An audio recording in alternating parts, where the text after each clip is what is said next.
오늘은 사순절 5번째 주일입니다. 이제 우리는 다음 주 종료주일 고난주간을 보내고 부활주일을 맞이하게 됩니다. 오늘 본문에 등장하는 이 본디오 빌라도는 로마의 티베리우스 황제에 의해서 유대의 총독으로 임명된 사람입니다. 그 당시 사마리아 지역과 이두메 지역 그리고 유대의 지역까지 다 그의 통치를 받았습니다. 오늘 본문은 예수님께서 본디오 빌라도에게 재판을 받으시는 장면입니다. 이 재판 장면이 역사적으로 중요한 이유는 재판을 여러 가지 이유가 있습니다. 먼저 예수님을 역사적인 인물이 아니라 신화 속에 나오는 허구의 인물이라고 주장하는 사람들에게 확실한 증거 제시물이 되고 있습니다. 본디오 빌라도를 임명한 티베리우스 황제도 실제 인물이었고 빌라도도 실제 인물이며 여러 역사책이 그들에 대한 공적인 기록을 담고 있습니다. 그러므로 예수님의 재판 사건이 꾸며낸 소설이라고 말할 수가 없게 된 것입니다. 명백한 사실이라는 증거가 되어지고 있는 재판이었습니다. 또한 이 재판이 이루어진 시간이 아주 중요합니다. 지금 시간은 새벽입니다. 여러분, 원래 재판은 새벽에 행해지지 않습니다. 그런데 뭐가 그리 급했는지 유대의 제사장들과 그리고 그 아랫사람들은 새벽에 부랴부랴 빌라도를 찾아와서 빌라도 총독을 깨웁니다. 그리고 그의 관정으로 예수님을 지금 끌고 간 것입니다. 이것은 원칙적으로 재판이 아직 시작하지 않은 시간에 이루어진 불법적인 재판이었음을 드러내는 중요한 사실입니다. 더 중요한 것은 새벽이라는 시간이 갖는 영적인 의미입니다. 성도들은 새벽에 하나님이 도우시리로다 라는 이 말씀 때문에 새벽 기도를 소중히 여깁니다. 그러면 여러분, 새벽은 어떤 시간입니까? 어둠이 가장 짙은 시간입니다. 그리고 그 어둠이 점점 걷어지면서 동시에 여명이 뜨는 시간이 새벽입니다. 하루의 시간이 교차되는 절정의 순간입니다.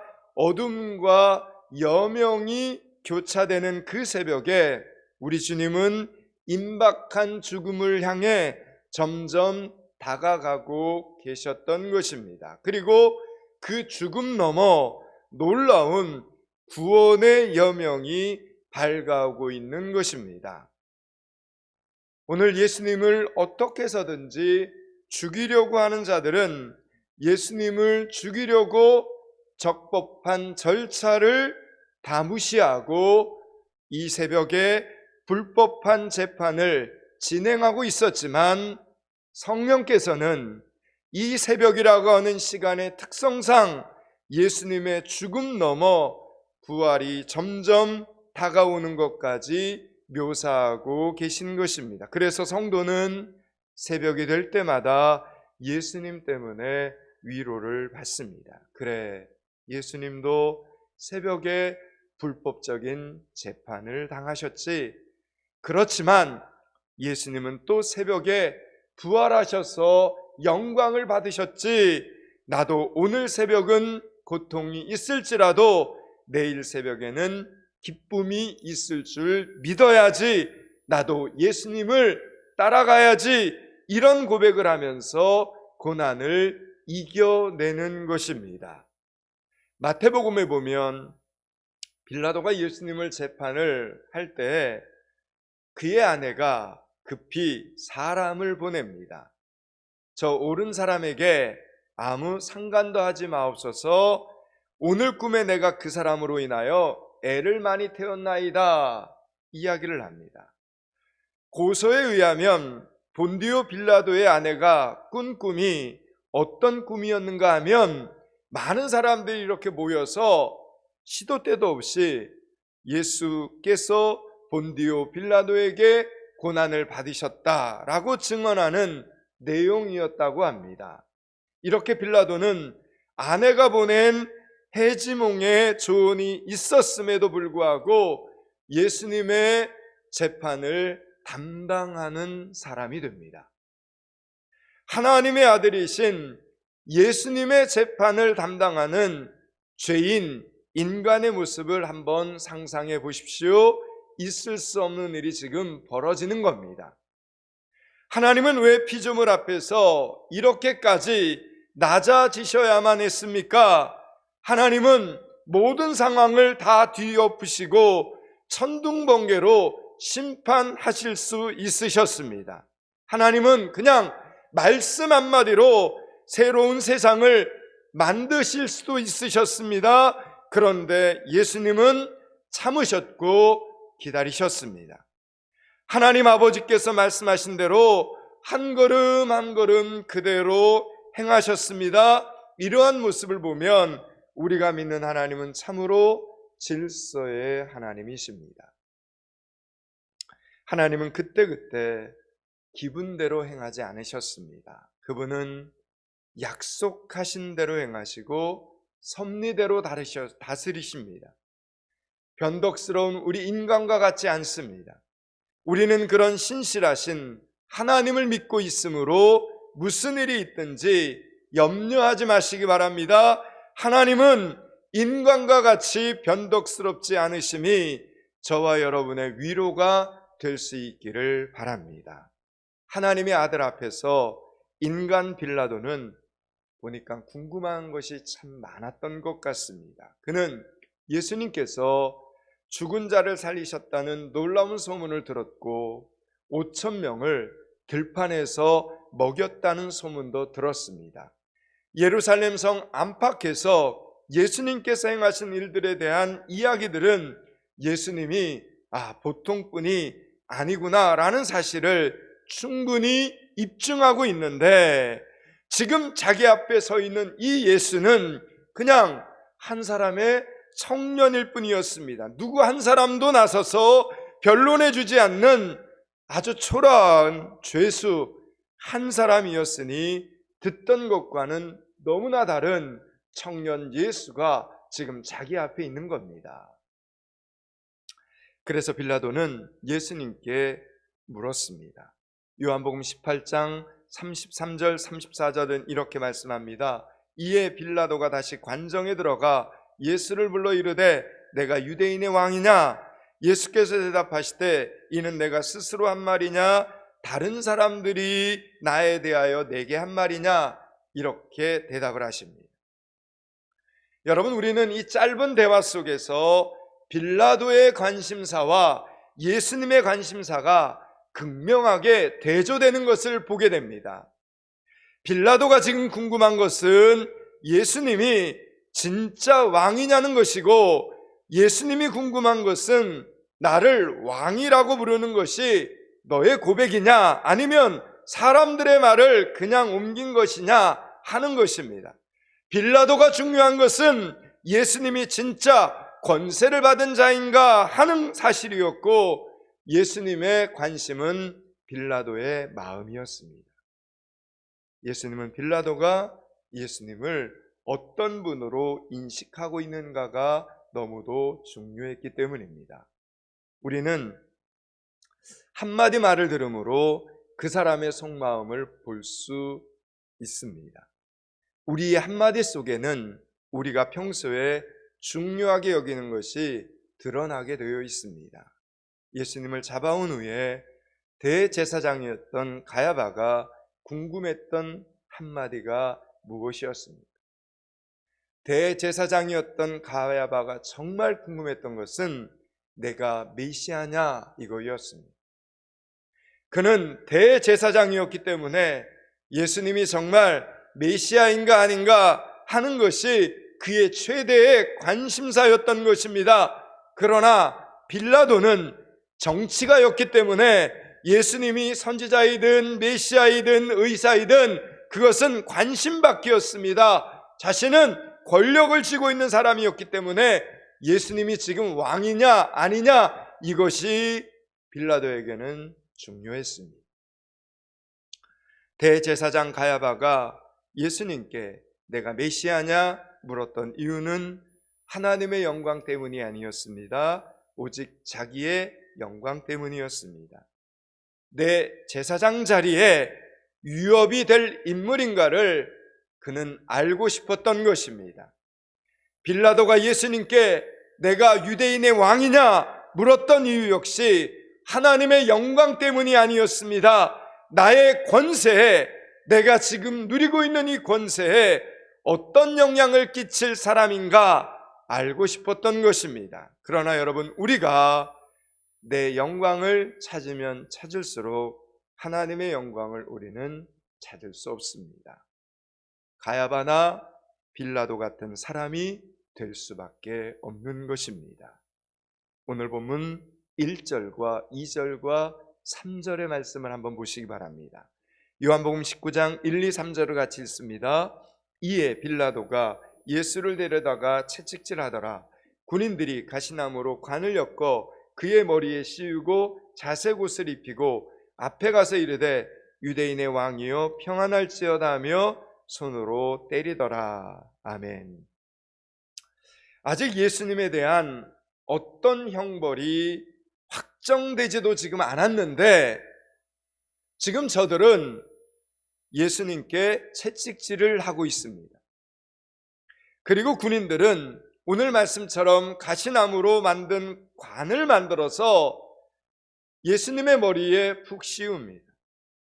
여러분, 이것은 예수님을 조롱하는 행동입니다. 그리고 무슨 옷을 입혔습니까? 자색 옷을 입혔습니다. 그 당시 천연자원으로 만들 수 있는 색깔 중에 보라색이 가장 어려웠습니다. 보라색의 염료를 이거를 채취하려면 지중해 바닷가에 어마어마한 양의 조개를 잡아다가 그 조개에서 나오는 아주 오묘한 자색 빛깔로 물을 들여야만 했습니다. 그래서 이 자색 옷은 아무나 입을 수 있는 옷이 아닙니다.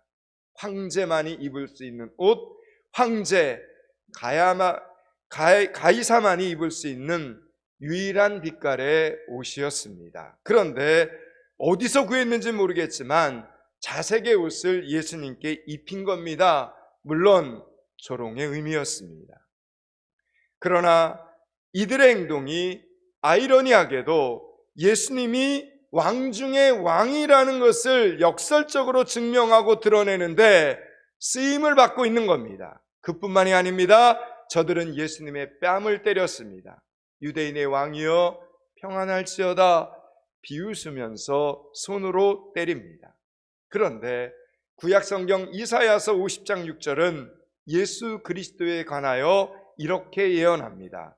나를 때리는 자들에게 내 등을 맡기며 나의 수염을 뽑는 자들에게 나의 뺨을 맡기며 모욕과 침뱉음을 당하여도 내 얼굴을 가리지 아니하였느니라 말합니다. 군인들은 자기들 성격대로, 남을 조롱하기 좋아하는 기질대로 자기들 하고 싶은 일을 하고 있습니다. 지금 눈앞에 있는 메시아를, 지금 저들의 눈앞에 있는 예수님을 모독하는 일을 주저없이 하고 있는 겁니다. 그런데 여러분, 저들의 행동을 통해서 자기들도 모르는 사이에 이 사람이 예언된 대로 하나님이 보내실 메시아다라는 이 사실을 드러내는데 저들이 지금 쓰임을 받고 있는 것입니다.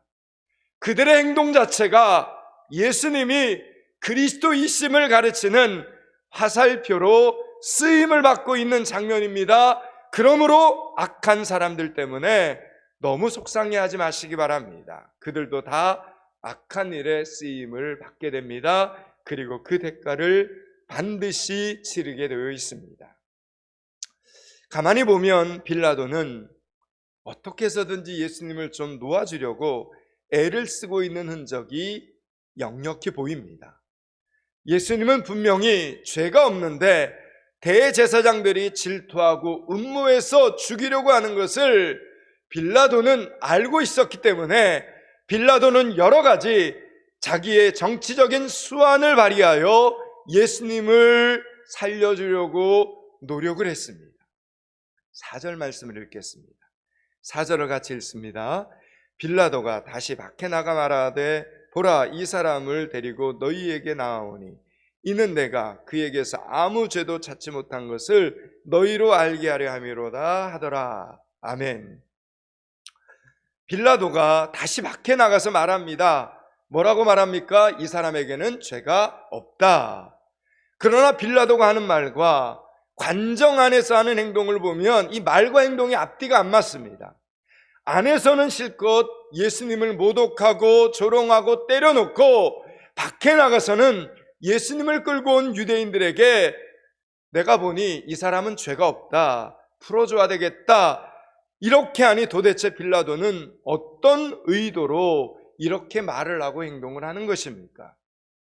사실 빌라도는 예수님을 놔주고 싶었습니다. 그래서 예수님에게 모욕을 주고 매질을 했던 것입니다. 그렇게 해서 유대인들에게 예수님은 이렇게 무력한 사람이다, 이걸 증명하고 싶었던 것입니다. 봐라, 너희들이 왕이라고 끌고 온 이 사람은 맞아도 제대로 변명 한마디 못하는 사람이다. 이 사람이 무슨 왕이라고 사회를 어지럽히겠느냐? 그럴 사람이 못되니 풀어주자라고 말하고 싶었던 것입니다. 그래서 그런 의도를 가지고 일부러 예수님을 혹독하게 매질하고 무력하게 매질을 당하는 예수님의 모습을 사람들에게 보여주고 싶었습니다. 그래도 이미 예수님을 죽이려고 작정한 제사장들은 물러서지를 않습니다. 끝까지 예수님을 죽이려고 몰아붙입니다. 그러므로 여러분, 여기서 드러난 분명한 사실 한 가지는 예수님은 죄가 없다라는 사실입니다. 그렇다면 빌라도는 예수님의 죄 없으심에 대하여 알았던 것입니까? 몰랐던 것입니까? 알고 있었습니다. 오늘 보면 5절과 6절 말씀을 읽겠습니다. 5절 6절을 같이 읽습니다. 이에 예수께서 가시관을 쓰고 자색 옷을 입고 나오시니 빌라도가 그들에게 말하되 보라, 이 사람이로다 하매 대제사장들과 아랫사람들이 예수를 보고 소리질러 이르되 십자가에 못 박으소서, 십자가에 못 박으소서 하는지라. 빌라도가 이르되 너희가 친히 데려다가 십자가에 못 박으라. 나는 그에게서 죄를 찾지 못하였노라. 아멘. 빌라도는 가시관을 쓰고 자색 옷을 입힌 예수님을 지금 데리고 나와서 대제사장들 앞에서 선포를 하는 겁니다. 보라, 이 사람이다. 빌라도는 지금 자기 입으로 예수님을 소개하고 있는 겁니다. 창세기로부터 지금까지 성경의 모든 부분이 그렇게도 예언하고 있었던 메시아, 모든 구약의 선지자들과 예언자들이 갈망하고 기다렸던 바로 그 그리스도가 지금 자기 눈앞에 있고 자기 입으로 소개를 하면서도 알아보고 있습니까? 몰라보고 있습니까? 지금 전혀 몰라보고 있습니다. 빌라도 역시 자기도 모르게 역사 속에서 화살표 역할만 하고 있는 장면이라는 겁니다. 이분이 바로 그분이다라고 예수님이 그리스도이심을 가리키는 화살표 역할을 하고 있는 줄 그는 꿈에도 몰랐던 것입니다. 빌라도가 예수님을 풀어주려고 하자 제사장의 무리들은 다급해졌습니다. 어떻게든 예수님을 십자가에 못 박고 싶은 저들은 한 번 더 예수님을 고발합니다. 그런데 그 말이 빌라도를 더욱 혼란스럽게, 아니 그를 더욱 두렵게 만들었습니다. 오늘 보면 7절, 8절, 9절입니다. 같이 읽습니다. 유대인들이 대답하되 우리에게 법이 있으니 그 법대로 하면 그가 당연히 죽을 것은 그가 자기를 하나님의 아들이라 함이니이다. 빌라도가 이 말을 듣고 더욱 두려워하여 다시 관정에 들어가서 예수께 말하되 너는 어디로부터냐 하되 예수께서 대답하여 주지 아니하시는지라. 아멘. 빌라도는 예수님이 자신을 하나님의 아들이라고 했다는 소리를 듣고 너무 두려웠습니다. 그렇지 않아도 자기의 아내가 전해온 불길한 꿈 때문에 마음이 걸렸는데 예수님이 했다는 말과 지금 예수님의 모습이 하나로 연결이 되어지면서 그를 더욱 두렵게 만들었습니다. 왜냐하면 캄캄한 한밤중에 제사장의 무리에 의해서 끌려온 이분은 지금 모욕을 당하고 온갖 수치를 겪는 내내 그가 보니 말할 수 없는 그런 가운데서도 평안함을 그분은 지니고 있었던 겁니다. 군인들에 의해 매질을 당하는 가운데서도 고요한 가운데 미동조차 하지 않은 채 깊고 깊은 눈으로 회중을 압도하는 그 권위가, 말로 설명할 수 없는 그 권위가 예수님께 있었기 때문입니다. 그래서 빌라도는 두려웠습니다. 두려움 가운데 예수님께 질문을 합니다. 너는 어디로부터냐? 무슨 뜻입니까? 하늘로부터 온 하나님의 아들이 맞느냐? 이걸 물어보는 겁니다. 여러분 보십시오. 이런 질문까지 했다면 빌라도는 지금 진심으로 묻고 있는 것입니까?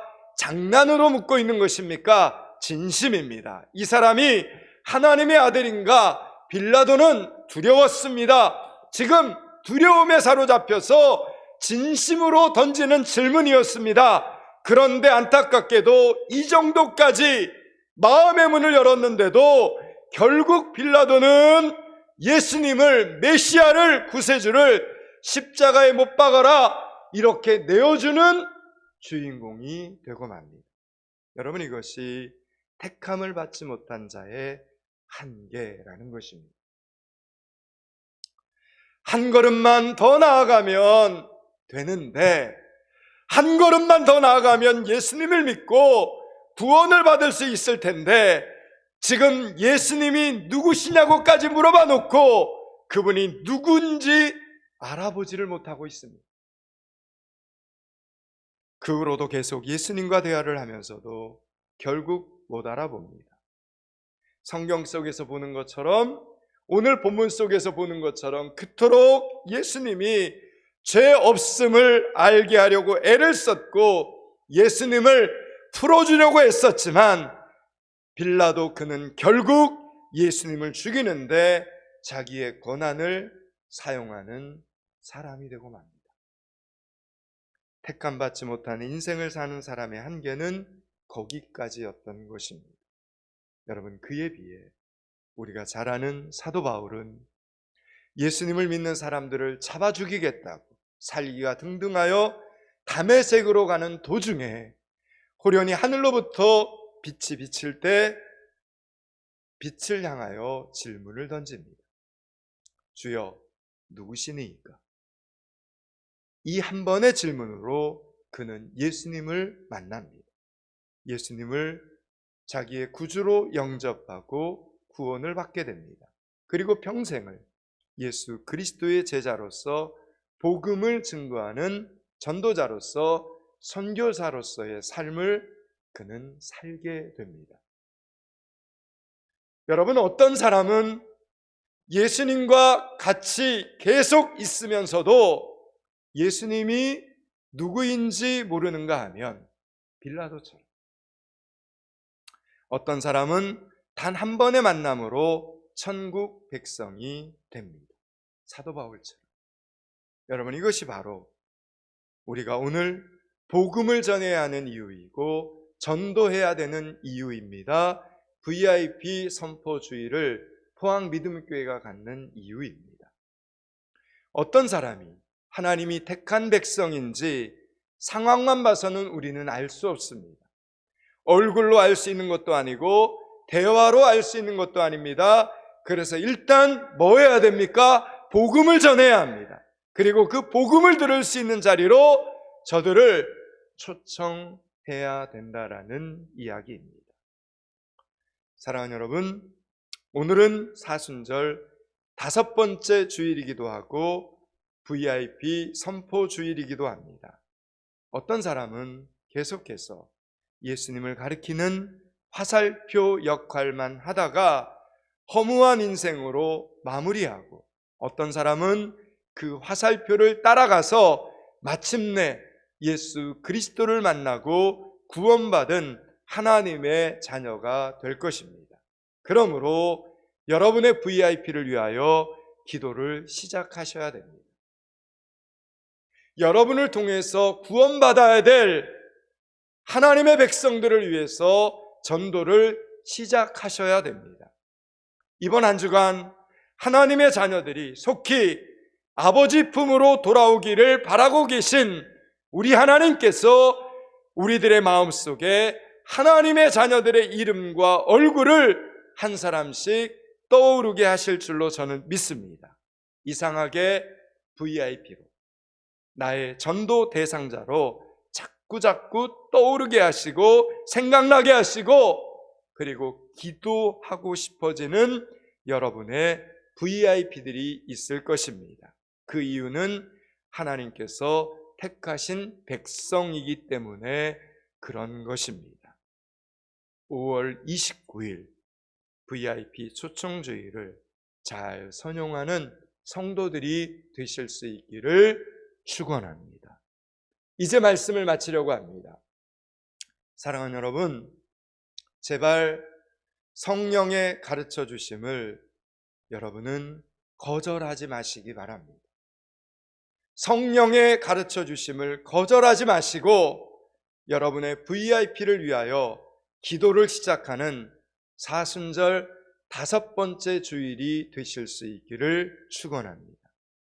여러분의 VIP를 위하여 기도를 시작하는 다니엘 21일 특별 새벽 기도회가 되실 수 있기를 축복합니다. 사순절 5번째 주일, 여러분에게 나누어 준 VIP 초청 카드를 잘 선용하는 여러분들이 되시기를 주님의 이름으로 축원합니다. 기도하겠습니다. 하나님, 복음을 전해야만 하는 이유, 전도해야만 하는 이유, VIP 초청주의를 해야만 하는 이유를 말씀 속에서 찾게 됩니다. 사순절 5번째 주일 다니엘 21일 특별 새벽 기도의 자리에서 나의 VIP, 나의 전도 대상자를 찾게 하여 주시옵소서. 함께 천국 백성 되게 하여 주시옵소서. 예수 그리스도 이름을 받들어 기도드리옵나이다. 아멘.